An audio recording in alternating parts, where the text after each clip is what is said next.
സാധാരണഗതിയിൽ തുടങ്ങുമ്പോൾ ഇവിടുത്തെ ഗസ്റ്റുകളെ പരിചയപ്പെടുത്തും, അല്ലെങ്കിൽ ജഡ്ജസിനെ പരിചയപ്പെടുത്തും, അങ്ങനെയൊക്കെയാണ് ചെയ്യാറ്. പക്ഷേ ഞാൻ ആദ്യം എന്നെയാണ് പരിചയപ്പെടുത്തുന്നത്. കാരണം ഈ മീര അനിലും രഞ്ജിനി ഹരിദാസും ഒക്കെ വരുമ്പോൾ അവരെ സ്വയം പരിചയപ്പെടുത്തേണ്ട ആവശ്യമില്ല. കാരണം അവർ പോപ്പുലറാണ്. ഞാൻ അത്രത്തോളം പോപ്പുലർ അല്ലാത്തത് കൊണ്ട് ഞാൻ എന്നെ തന്നെ പരിചയപ്പെടുത്തുന്നു. എൻ്റെ പേര് ആഷ് അലി എന്നാണ്. അപ്പോ എന്നെ പറ്റി ഇപ്പോ ഇവിടെ നമ്മുടെ ഓർഗനൈസർ ഷാ പറഞ്ഞു, പൊതുവെ എനിക്ക് എന്നെ പറ്റി വേറെ ആരും തള്ളുന്നത് എനിക്ക് ഇഷ്ടമല്ല. ഞാൻ എന്നെ പറ്റി സ്വന്തമായി തള്ളാറാണ് പതിവ്. ഷെരീഫ് സലാൽ എന്നെ വിളിച്ചിരുന്നില്ല.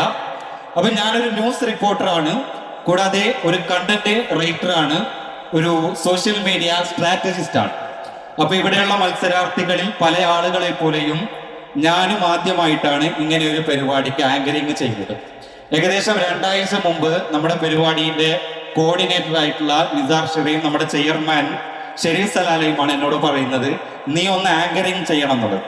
സ്വാഭാവികമായിട്ട് ഞാൻ ചോദിച്ചു, പണി അറിയാവുന്ന ആരെ കൊണ്ടെങ്കിലും ചെയ്യിക്കുന്നതല്ലേ നല്ലത്, എന്നെ കൊണ്ട് വെറുതെ തുമ്പിയെ കൊണ്ട് കല്ലെടുപ്പിക്കുന്ന പരിപാടി ആകുമെന്ന് ഞാൻ പറഞ്ഞു.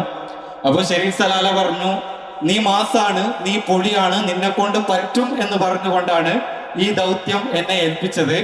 അപ്പോ നമ്മുടെ കർഷക ശ്രീ അബ്ദുള്ള കുഞ്ഞി സാഹിബ് വരുന്നുണ്ട്. അപ്പൊ ഞാൻ പറഞ്ഞു നിർത്തിയത്, എന്നെ ഇങ്ങനെ പൊക്കി അടിപ്പിച്ചിട്ടാണ് ഈ മൈക്ക് എന്റെ കയ്യിൽ കൊണ്ടു തന്നത്.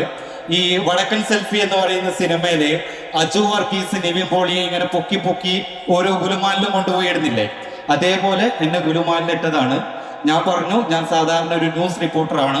ന്യൂസ് റിപ്പോർട്ടിംഗ് എന്ന് പറയുമ്പോൾ നമ്മളൊരു ക്യാമറയ്ക്ക് മുമ്പിൽ കാര്യങ്ങൾ അവതരിപ്പിക്കുകയാണ്. നമുക്ക് എന്തെങ്കിലും തെറ്റ് വന്നാൽ ക്യാമറ കൂവൂല.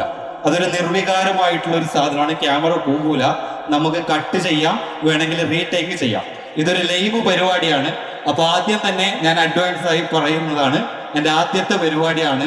എന്തെങ്കിലും തെറ്റുകുറ്റങ്ങൾ ഉണ്ട് എങ്കിൽ സവിനയം നിങ്ങൾ പുറത്ത് മാപ്പാക്കി തരണമെന്ന് ആദ്യം തന്നെ പറയുന്നു. മാപ്പാക്കി തരൂലേ?